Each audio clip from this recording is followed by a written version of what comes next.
എല്ലാവർക്കും നമസ്കാരം. ഞാൻ എങ്ങടാ പോണേന്നറിയോ? ഇന്ന് ഞാൻ അംഗനവാടിക്ക് പോവാ. അവിടെ പ്രവേശനോത്സവത്തിന് എന്നോടും വരാൻ പറഞ്ഞിട്ടുണ്ട്. അപ്പം ഞാൻ വിചാരിച്ചു പൊടി വാങ്ങാൻ മാത്രമല്ല ഇന്ന് പ്രവേശനോത്സവത്തിനൊന്ന് പോവാന്ന്.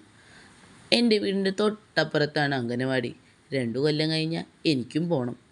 അപ്പോൾ ഇന്ന് അമ്മയുടെ ഒപ്പം പോവാമെന്ന് വിചാരിച്ചു അംഗനവാടിക്ക്. അങ്ങനെ ഞാനും അമ്മയും കൂടി അംഗനവാടിക്ക് പോയി. ഞാനും അമ്മയും മാത്രമല്ല കേട്ടോ, എൻ്റെ അമ്മൂമ്മ കൂടിയുണ്ട്.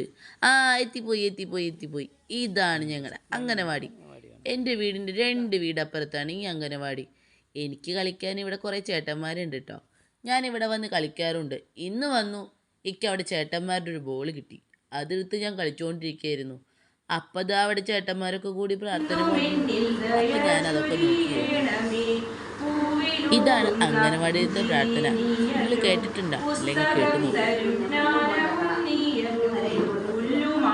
നല്ല ബുദ്ധിയായി എൻ്റെ മനസ്സിലും നല്ല ഭാഷയായി എൻ പിഞ്ചുനാവിലും നല്ല ചൈതിയായി എൻ്റെ മനസ്സിലും നന്മയായി നീ കുടിയിരിക്കണമേ.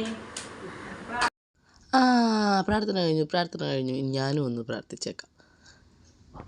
അത് കഴിഞ്ഞതാ എൻ്റെ പ്രാർത്ഥനയൊക്കെ കഴിഞ്ഞു. ദേ ചേട്ടൻ കരച്ചിൽ തുടങ്ങി. ഈ ചേട്ടൻ എപ്പോഴും കരയിട്ട. അങ്ങനെ അപ്പുച്ചേട്ടൻ വിളക്കൊക്കെ കൊളുത്തി പരിപാടി തുടങ്ങി. ഞാൻ എത്തിച്ചു നോക്കുന്നുണ്ട്. എൻ്റെ അമ്മ എന്നെ മാത്രം എന്താ ഇവർ വിളിച്ചാത്തേ? അപ്പുച്ചേട്ടൻ്റെ ട്രോഫി കണ്ട? അപ്പുച്ചേട്ടൻ പോണ കാരണം അപ്പുച്ചേട്ടന് കൊടുക്കാൻ വെച്ചിട്ടുള്ള ട്രോഫിയാണ് അത്. ബാക്കി 2 ചേട്ടന്മാർ ഇനി അവിടെ ഉണ്ടാവും കേട്ടോ. മറ്റേ ചേട്ടൻ കരച്ചിലോട് കരച്ചില്ലേ. ഇത് ടീച്ചറെ അപ്പുച്ചേട്ടനെ പറ്റി പറയണത്. അപ്പുച്ചേട്ടൻ നല്ല കുട്ടിയാണ്, ഒരു കുറുമ്പില്ലാത്ത ചേട്ടനായിരുന്നു. കുറച്ച് ബോറടിച്ചപ്പോൾ ഞാൻ മടിയിൽ എന്നെ എടുത്തിരിക്കണ ചേച്ചിയുടെ മുഖത്തൊക്കെ നോക്കിയിരുന്നു. അവരിനി എന്തെങ്കിലും എന്നെ പറ്റി പറയുന്നുണ്ടോ? പരിപാടി ഇതെന്താ കഴിയാത്ത? ഉറക്കം വന്ന് തുടങ്ങി. ഇവർക്കിന്നറിയോ നിങ്ങൾക്ക്? ഇവർക്കിന്നേ മുട്ട ബിരിയാണിയാ. ഞാൻ കുറച്ച് നേരം അവരെയൊക്കെ എല്ലാവരെയും നോക്കിയിരുന്ന് ഈ ചിരിക്കണമെന്നാണ് എൻ്റെ അമ്മൂമ്മയോടൊക്കെ ചിരിച്ചു. ദേ വന്നു മുട്ട ബിരിയാണി. എനിക്കിതൊന്നും തിന്നാൻ പറ്റില്ലല്ലോ, ഇതിന് നല്ല എരിവാത്രേ.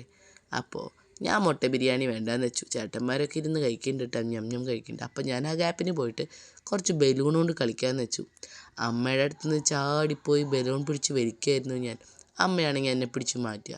പിന്നെയും ഞാൻ പോവും, പിന്നെയും അമ്മ എന്നെ പിടിച്ച് വലിക്കും. അമ്മയുടെ മുടിയൊക്കെ പിടിച്ച് വലിച്ച് ഞാൻ ബലൂൺ കളിച്ചുകൊണ്ടിരിക്കുമ്പോൾ അമ്മ ലാസ്റ്റ് സഹികെട്ട് കുറച്ച് ബലൂൺ നിലത്തിട്ട് തന്നു.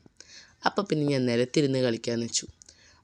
കുറേ നേരമായി ഞാൻ പിടിച്ച് തിന്നാൻ നോക്കി തുടങ്ങിയിട്ട്. ഇത് തിന്നാൻ പറ്റണില്ലാന്നേ. എന്ത് കുന്താണാവോ. കുറേ നേരമായി ഞാൻ നോക്കണു. ദേ ഫോട്ടോ എടുത്ത് തുടങ്ങി. അപ്പുച്ചേട്ടൻ്റെ ഫോട്ടോ ഒക്കെ എടുത്ത് തുടങ്ങി. ഇനി എൻ്റെയും കൂടി ഒരു ഫോട്ടോ എടുത്തിട്ട് വേണം എനിക്ക് ഇവിടെ നിന്ന് പോകാൻ. എടുത്തു. അപ്പം ടാറ്റ.